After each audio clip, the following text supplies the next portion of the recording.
하나님 말씀 이사야 39장 1절에서 8절 말씀을 보겠습니다. 구약성경 1012쪽입니다. 제가 읽어드리겠습니다.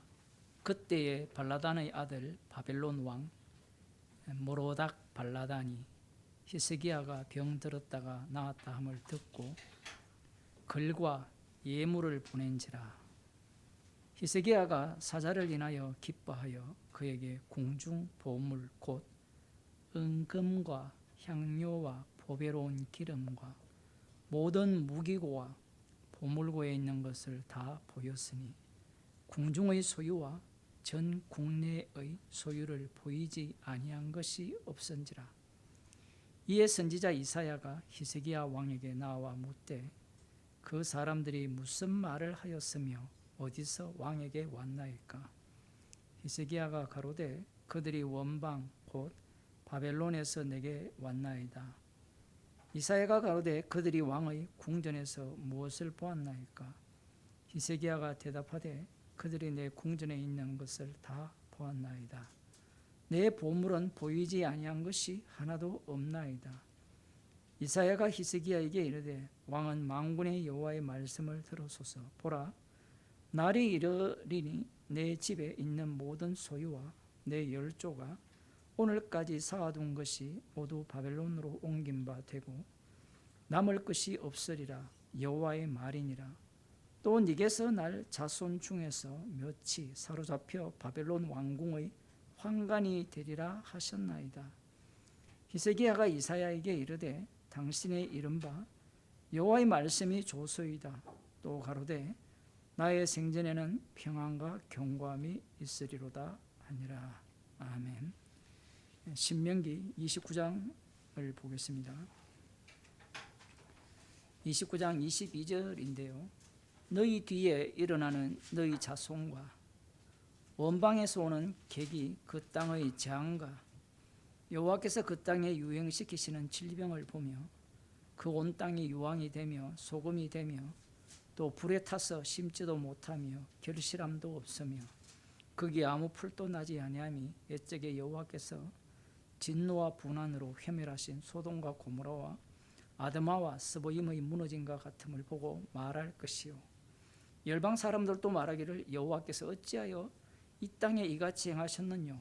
이같이 크고 열렬하게 노하심은 무슨 뜻이뇨? 하면 그때 사람이 대답하기를 그 무리가 자기의 조상의 하나님 여호와께서 그 조상을 애굽에서 인도하여 내실 때에 더불어 세우신 언약을 버리고 가서 자기들이 알지도 못하고 여호와께서 그들에게 주시지도 아니한 다른 신들을 섬겨 그에게 절한 까닭이라. 이러므로 여호와께서 이 땅을 향하여 진노하사 이 책에 기록된 모든 저주대로 재앙을 내리시고 여호와께서 또 진노와 분한과 크게 통한하심으로 그들을 이 땅에서 뽑아내사 다른 나라에 던져 보내심이 오늘날과 같다 하리라.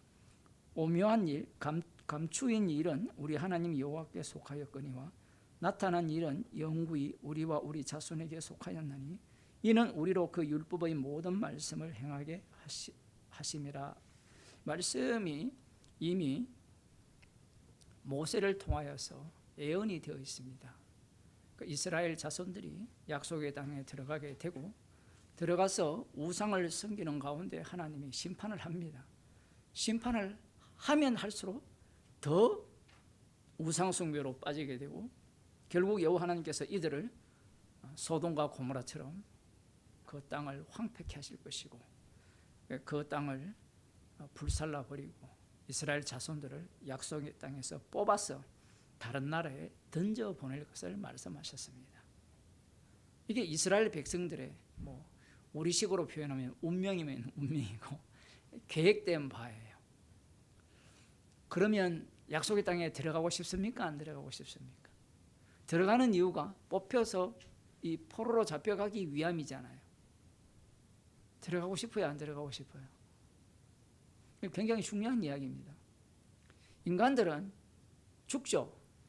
안 죽는 사람이 있습니까? 다 죽잖아요. 죽는데 대학을 왜 다녀요? 아주 흥미로운 질문 아닙니까? 어차피 죽을 것 같으면. 그래서 어떤 사람은 자기가 자기를 죽여버립니다. 어차피 죽는 게 인생의 최종 목적이잖아요. 당신은 죽기 위해서 태어났잖아요. 사랑받기 위해서 태어난 게 아니라. 이스라엘 자체가 말씀이 중심이냐 이스라엘이 중심이냐, 이 싸움은 항상 있어 왔고요, 있습니다. 우리도 마찬가지죠. 말씀이 중심이냐 내가 중심이냐. 그러니까 이스라엘은 말씀을 위에 있습니다. 그러면 이 말씀을 읽는 신명기 29장을 읽는 사람들은 이렇게 되지 않기 위해서 발악을 하겠죠.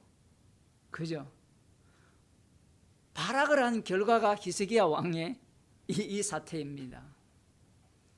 하나님께 기도해서 아수르 군대 18만 5천 명을 한순간에 하나님께서 진멸하시고 이스라엘을 구원을 하셨잖아요. 구원을 하신 이후에 히스기야가 병이 들었고 하나님께 간구합니다. 한번 응답하셨으니까 또 응답하신다라고 확신했겠죠. 하나님께서 응답하셔서 낫게 해주는데, 낫게 하는 방식도 재밌어요. 무화과 나무를, 이게 무화과를 치하여 종치에 붙이면 왕이 낫겠다, 이렇게 말을 합니다. 그냥 낫게 해주면 안 돼요. 이런 어떤 과정을 하나님께서 명하시는 이유가 뭐냐면, 이런 과정을 집어넣어야 인간들이 흉내를 내거든요. 예수님이 진흙을 눈에 발라서 이렇게 해서 눈을 뜨게 하시면 인간들은 또 어떻게 합니까? 흉내를 내죠. 하나님께서 지금 히스기야의 기도를 들어주셨는데 히스기야가 너무나 기뻤던 모양입니다. 대체로 이제 히스기야의 교만이라 이렇게 해석을 하는데, 보여주지 않는 것들이 없죠. 이 모든 것들이 자기 자랑거리라고도 볼 수 있는데, 실제로는 순전한 마음이 아니었겠습니까? 하나님께서 주신 은혜의 선물들이다 라고 했을 가능성이 다분히 높을 겁니다.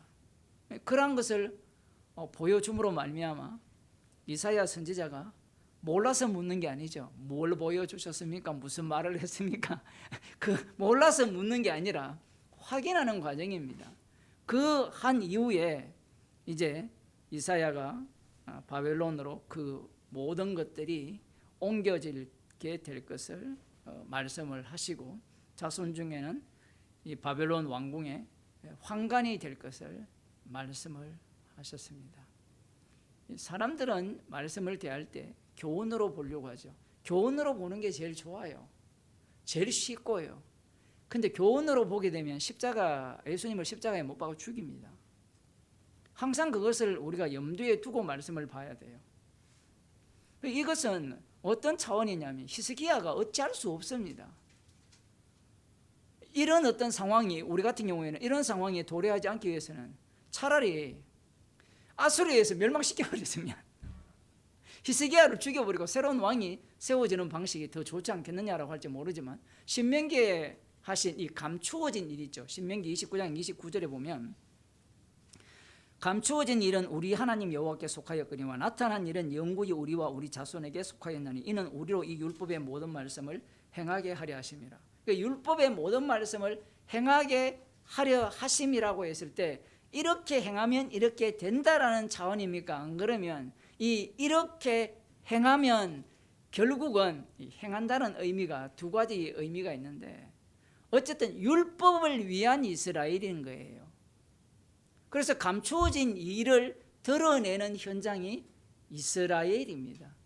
그 중에 한 장면이 오늘 본문이에요. 그러니까 이런 본문을 보면서, 세상은 주를 위하여 돌아가는 세상이구나, 이렇게 생각을 해야 돼요.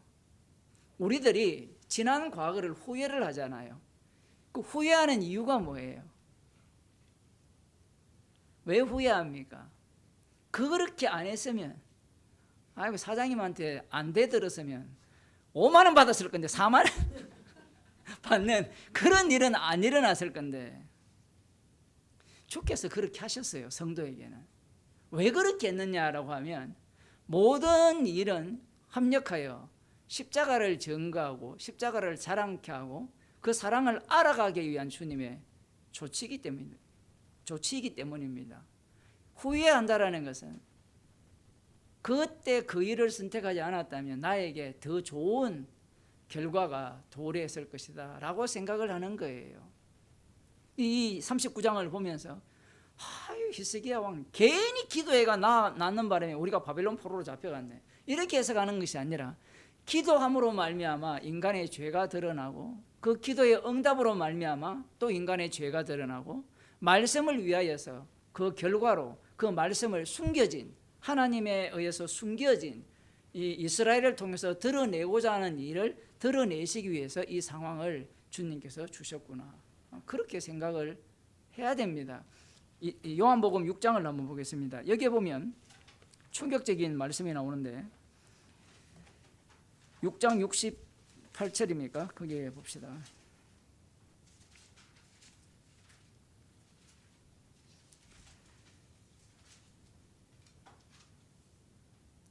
예수님께서 내 아버지께서 오게 하여 주지 아니하면 누구든지 내게로 올 수 없다, 65절에 그렇게 말씀을 하니까 이러므로 제자 중에 많이 물러가고 다시 그와 함께 다니지 아니하더라. 왜 물러가고 다니지 않느냐 하면 예수님의 말씀을 위해서 그래요. 아버지께서 내게 오게 하여 주지 아니하면 누구든지 내게 올 수 없다라는 말씀을 성취하는 현장에 많은 제자들이 물러가고 다시는 함께하지 않는 겁니다. 사람들은 이런 본문을 보면서 안 물러가면 되죠. 그 안 물러간 자들이 뒤에 나오거든요. 예수께서 12 제자에게 이르시되 너희도 가려느냐? 시몬 베드로가 대답하여 가로되 주여 영생의 말씀이 계시매 우리가 네게로 가오리이까? 우리가 주는 하나님의 거룩하신 자신 줄 믿고 알았삼나이다. 그 믿음의 확신, 예수님이 누군지 확실하게 알고 믿고 있고 영생의 말씀이라는 사실도 알고 있죠. 그래서 우리는 안 가겠다는 거예요. 이 개인적 믿음, 이게 육으로 난 자의 특징이에요. 그 육으로 난 자기 때문에 예수님이 누군지를 알아요. 누군지를 알기 때문에 우리는 가지 않겠다라는 건데, 그 중에 한 사람이 누구냐면 가룟 유다가 있어요. 항상 우리가 성경을 읽을 때 베드로가 한 사람이 말을 함에도 불구하고 다른 11 제자 가룟 유다까지 포함해서 하는 말인 것을 볼 수 있어야 돼요. 여기서도 마찬가지예요. 우리가 주는 하나님의 거룩하신 자신 줄 믿고 알았다고 하죠. 그 우리 안에는 가룟 유다가 빠지는 게 아니에요. 그러니까 우리 12은 하나가 되어 있어요. 꽁꽁 이렇게 뭉쳐져 있는 겁니다. 그래서 우리는 안 갑니다. 누구에게 가겠습니까? 영생의 말씀이 여기 있는데. 그런데 예수님이 뭐라고 하시는가 하면 대답하시되 내가 너희 12를 택하지 아니하였느냐? 그러나 너희 중에 한 사람은 마귀니라. 이 서로가 다르죠. 제자들은 자기들이 예수님이 영생의 말씀이신 줄 알고 믿고 따르고 버리지 않겠다라고 덤비는 입장이고, 예수님은 내가 너희 12를 택했다라는 거예요. 택했는데 그 중에 하나는 마귀라는 겁니다. 그럼 12는 뭐가 되느냐 하면 예수님이 십자가 지신 예수님이 심판주, 천국과 지옥을 만드시고 천국 백성과 지옥 백성을 만드시는 그 주님이심을 증거하기 위한 선택이라는 거예요.